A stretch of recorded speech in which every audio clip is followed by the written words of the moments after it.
Benjamin Sesko to Arsenal in January. Is it possible? These are the rumours coming out today. And for me, it makes a lot of sense. We're going to get into it. If you're new to the channel, please do subscribe. Click that like button. It's all free to do. And it massively helps the channel. But look, let's get straight into it. This came out from Sam T Reports today. This is a guy that works with the United stand, but he has had a lot of accurate exclusives previously. And he says Arsenal are in talks with RB Leipzig for Benjamin Sesko. Told Arsenal want a loan with buy option. Leipzig want money up front or an obligation. Understand Arteta has spoken with Sesko on more than one occasion. Now, we know we went for Sesko last summer. It didn't play out the way that we wanted it to do, but he is certainly a long-term target. So it makes sense that now that we're in the market for a striker, we would be heading back in that direction. Now, is it plausible that we go and make a big striker signing in January? I think it's becoming much more likely than it was previously. The way that Arteta is speaking, the way even players are speaking, even from what I've heard, Arsenal are very much looking for a striker this January. Arteta yesterday to TNT Sports said, we are going to try for sure. We're actively looking. We've lost two very important players. We have 14 players in the squad, and we play every 3 days. We will try. So he's making it very clear Arsenal are going for someone in January. What I found more interesting almost was this from Declan Rice, who said, we've lost Gabriel Jesus. I'm sure the manager will look for something because we had to bring on Tierney at left wing. We're a bit short there. I'd not be surprised if we do something in the transfer window. And that was a great point. You know, yesterday was almost the perfect result. I might make a separate video just about yesterday's game, which I've not done yet. But yesterday was kind of ideal. Josh Kroenke was there at the game. And what we witnessed was that Arsenal are an exceptionally good team. We are capable of dominating sides.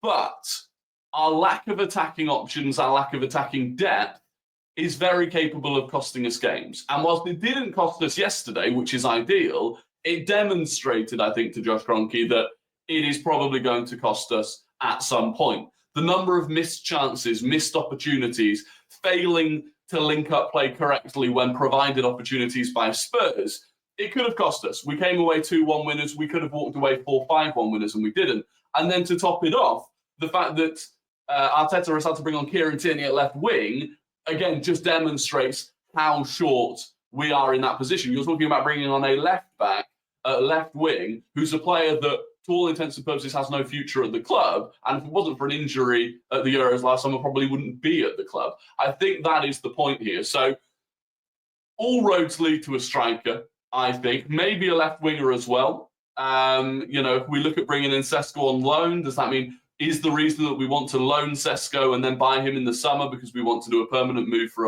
a winger in January? I don't know. The last we had heard from Sesko himself, and this is where it comes back into whether or not this deal is plausible, was back in the summer. We know that we were in for him. We presented a plan, an offer, but Sesko decided to stay with Leipzig. He renewed the deal until June 2029, but according to Fabrizio, at least at the time, there was a gentleman's agreement over a possible exit in 25-26. Now, interestingly, Sesko's previous contract had a release clause, but obviously it's all well and good having a release clause. You still have to have the blessing of the player to trigger that release clause, and Sesko didn't want it to be triggered because he wanted to stay there. There's no release clause in the current deal, but there is a gentleman's agreement. Sesko prefers development plan over Premier League proposals from Chelsea, Arsenal, and Man United.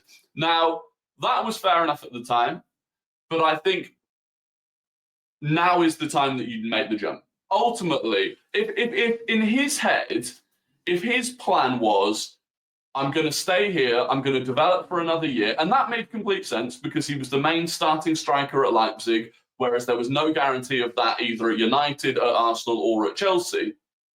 If that was his plan, fair enough. I think that's actually quite a smart plan as a young player. You know, as a 20, 21-year-old, actually to reject proposals from Manchester United, from Arsenal, from Chelsea, to stay at Leipzig. I think that was a mature decision to make.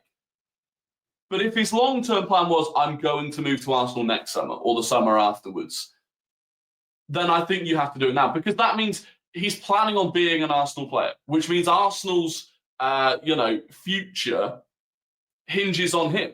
You know, if he wants to be part of Arsenal's future, and our future is in the balance right now because of the situation we're in, then you take the jump. And that is what I would expect him to do if we go back in for him in January. They're out of the Champions League. Leipzig are out of the Champions League, so he can't help them in the Champions League. He can play for us in the knockout stages of the Champions League, though, because of the rules that changed a couple of years ago.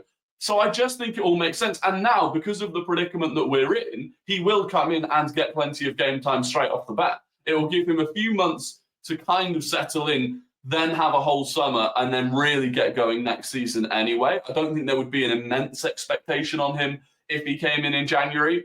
And to be honest, I'm looking at players like Miles Lewis-Skelly, like Ethan Nwaneri, who have had under-18s football and then gone straight into North London derbies. I'm looking at them and thinking, well, Sesko's 21. It's time to show some cojones. It's time to grab your career by the balls and get stuck into it. Now, in terms of Sesko himself, he is very raw still. We spoke about this last summer when we were linked to him on the streams. He is a very raw player, but the athleticism that he has, he is a physical freak of nature. He's 6'4", 6'5", unbelievable jump on him, powerful runner.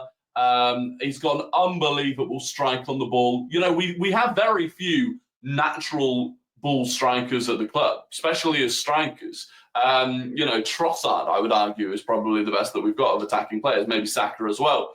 Sesko's a different level. The way that Benjamin Sesko hits the ball is absolutely unbelievable. The goal that he scored against Bremen a couple of days ago, if you've not seen it, go and see it. He just rifles it top bins from out here.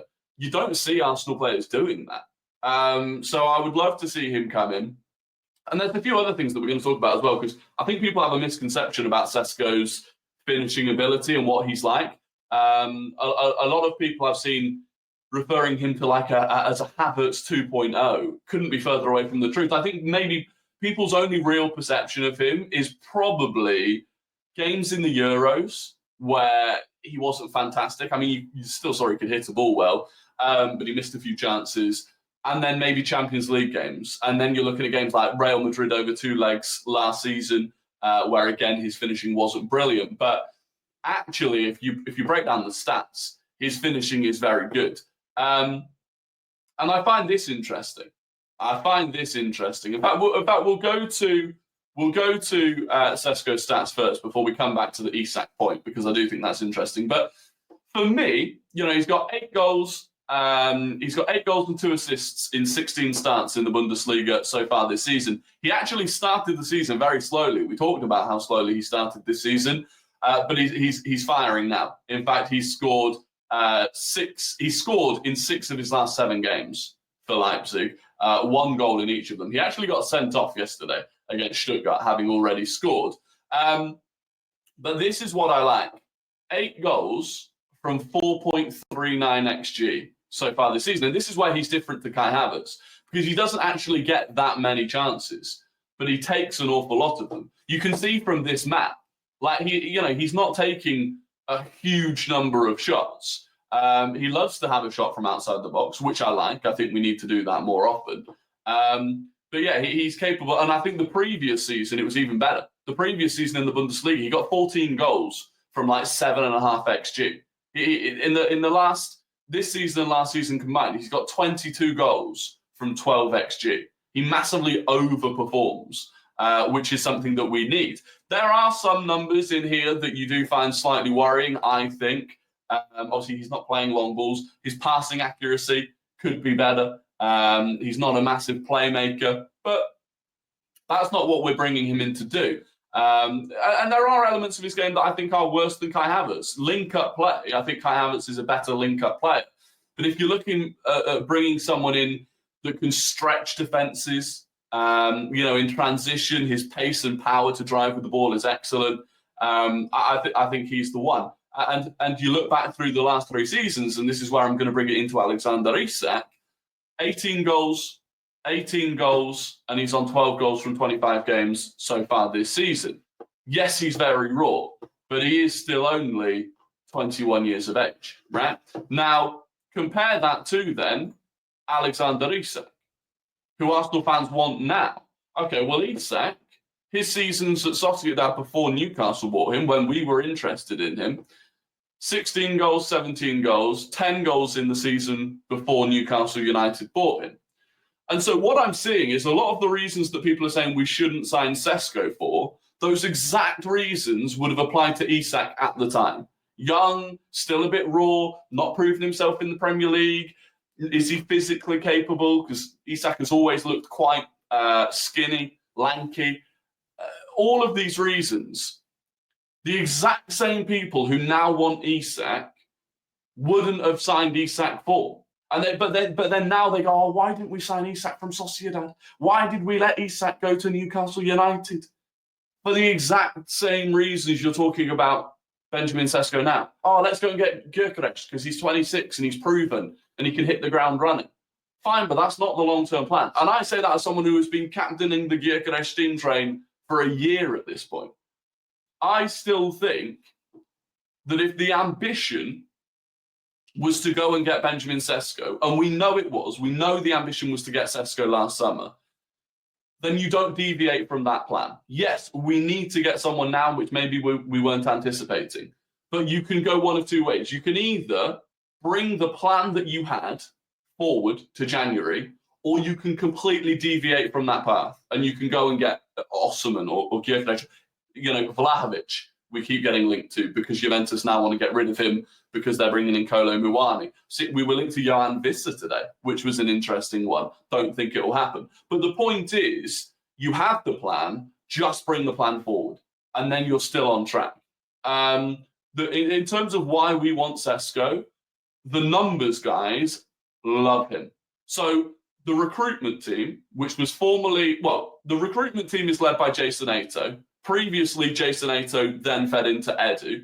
And so when we've spoken in the past about Edu signings, right, and the best example of an Edu signing from Mikel Arteta's own mouth was Jurriën Timber. Arteta has come out previously and said he didn't know that much about Jurriën Timber, but Edu really wanted him. Well, that means Jason Ato really wanted him. And that means the numbers guys, of which we've invested heavily in data analysts. They wanted Jurriën Timber. I think it's fair to say that that's worked out well. They are the guys that desperately want Benjamin Sesko. He nails the numbers that they are looking at for who we need.